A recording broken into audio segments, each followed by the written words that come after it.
The man gazed deeply at his girlfriend before savagely biting into her neck. He had thought he could enjoy the feast alone, but Lisa, drawn by the scent of blood, approached and begged Jack to let her have a sip. Though he initially ignored her, Jack's kindness softened at her pitiful expression, and he relented immediately. Lisa stepped forward, gently caressing Lucy's pale, delicate face before opening her blood-stained maw to bite into her neck. Yet after taking a single sip, Lisa suddenly stood up as if witnessing a horrifying vision. The next instant, Lucy's wounds spread like poison throughout her body. Under the horrified stares of the crowd, her form slowly transformed, her fair complexion abruptly charred black. Amidst the stunned gazes, Lucy slowly turned to ash and dissipated into the air. All of this stemmed from Jack. In the last century, Jack was elegantly playing the violin when his bow suddenly fell beneath the cabinet. Hurrying to move the cabinet aside, he unexpectedly discovered a hidden mechanism. Curiosity drove him to activate it. The next instant, a door appeared in the stone wall behind him. Curiosity drove him forward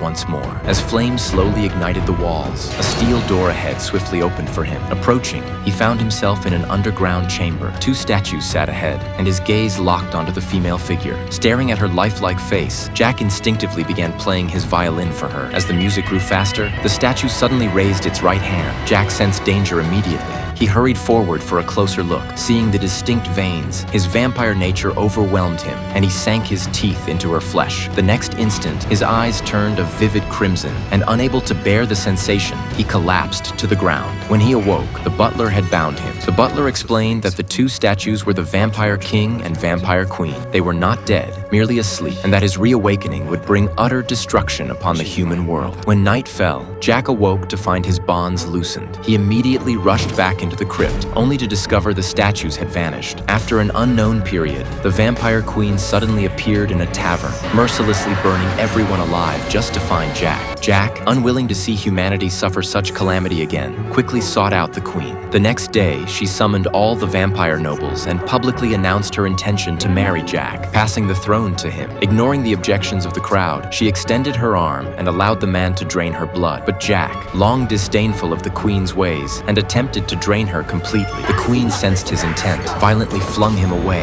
and immediately the horde of vampires descended upon her, surrounding her to consume her blood. In an instant, they reduced her to a mere shadow of her former self. This led to the scene at the beginning. After the Queen turned to ash, Lisa, who had drained her last drop of blood, instantly transformed into a statue. She became the next Vampire Queen.